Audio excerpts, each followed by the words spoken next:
विद्यार्थियों, जीवन काल की अवधि के आधार पर जीवन का काल की विविधता के आधार पर या अवधि के आधार पर लॉन्गेविटी बोलते हैं जीवन काल की विविधता को। तो इस आधार पर हम पौधों को बांटते हैं, उनको वर्गीकृत करते हैं। तो देखते हैं बच्चों, नंबर 1 अल्पजीवी पादप एपीमेरल प्लांट।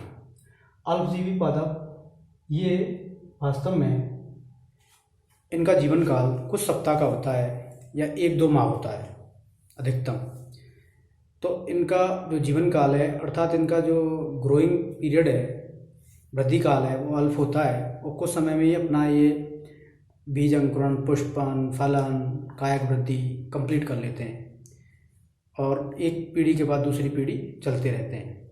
तो इनमें अधिक जो उदाहरण अगर हम देखें तो ये पौधे कहाँ पाए जाते हैं? एरिड जोन, अत्यधिक शुष्क एरिया और अत्यधिक शीत प्रदेशों में। एल्पाइन जोन, एल्पाइन शीत प्रदेश हैं और एरिड जोन शुष्क प्रदेश हैं, वहाँ पाए जाते हैं। ये ध्यान रखना। एपीमेरल अल्पजीवी।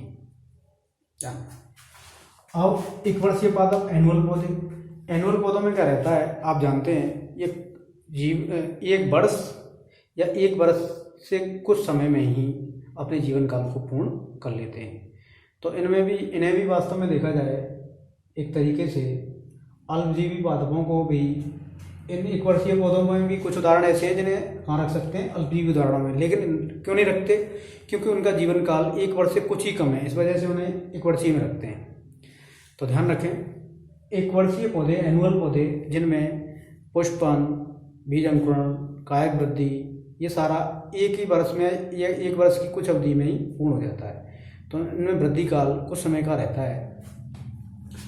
जैसे गेहूं, मक्का, चावल आप जानते हैं 1 वर्षीय पौधे।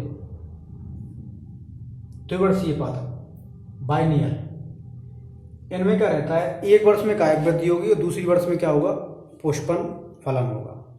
तो इसका मतलब है इनमें 2 साल चाहिए, 2 वर्ष की आवश्यकता रहती है किसी भी पौधे को अपने जीवन काल को पूर्ण करने के लिए। पहले में क्या होगा? कायक वृद्धि होगी, वेजिटेटिव ग्रोथ होगी। दूसरे में क्या होगा? फ्लोरिंग और बीज अंकुरण होगा। तो ध्यान रखें, जैसे मूली, गाजर, चुकंदर, इसको सुगर बीट कहते हैं चुकंदर को, गाजर को रेफिनस सैटाइवस रेडिस, मूली को कैरेट डेकस कैरोटा। ध्यान रखें।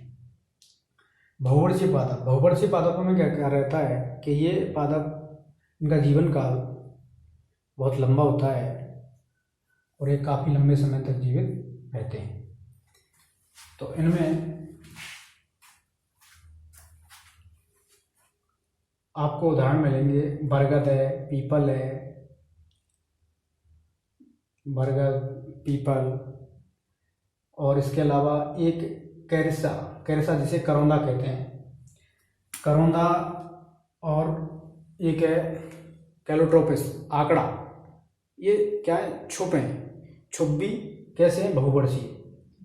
और इसके अलावा एक सरपुंखा, जिसे सरपुंखा एक शाक है जो कि बहुवर्षीय, ध्यान रखनी है, शाक होती हुई तो इसका मतलब है जो बहुवर्षीय है या तो वृक्ष हो सकता है, छुप हो सकता है, या फिर शाक हो सकता है। तो शाक में सरपुंखा, और जो झाड़ी होती है छुप होता है, छुप श्रब जिसे बोलते हैं, जो या तो कैरिसा, करौंदा, आक और करी, ध्यान रखें, कैपेरिस।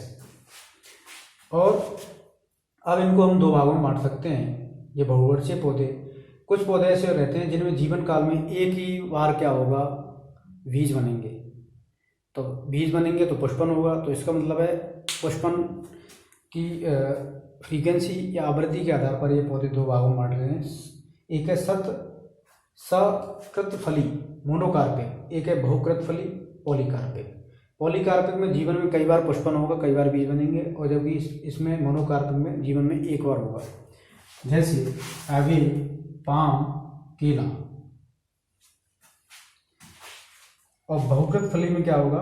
जीवन में हर वर्ष, प्रत्येक वर्ष क्या होगा? फल, पुष्पन होगा और बीज बनेंगे। तो आम, नींबू, ध्यान रखनी है। तो बच्चों, आपने यहाँ पर उदाहरण देखे और विभिन्न प्रकार का उनका वर्गीकरण पढ़ा। यहाँ बहुवर्षीय पादपों को ही बांटा गया है केवल शतकरफली और बहुकृतफली में। शतकरफली में मोनोकार्पिक और पॉलीकार्पिक। मोनोकार्पिक जीवन में एक बार फलन होगा, एक बार ही बीज बनेंगे उसके बाद, जबकि यहाँ बहुवर्षीय पौधों में हर वर्ष क्या पुष्पन और फलन की प्रक्रिया होती है, अर्थात जीवन में कई बार पुष्पन और फलन की प्रक्रिया होती है। कभी कभी आपको ऐसे अभी देखना मिलेगा कि जीवन में कई बार तो पुष्पन होता है लेकिन प्रत्येक वर्ष नहीं होता, तो उन्हें भी कहाँ रखेंगे, बहुकृत फली में रखेंगे, ध्यान रखनी है, पॉलीकार्पिक में।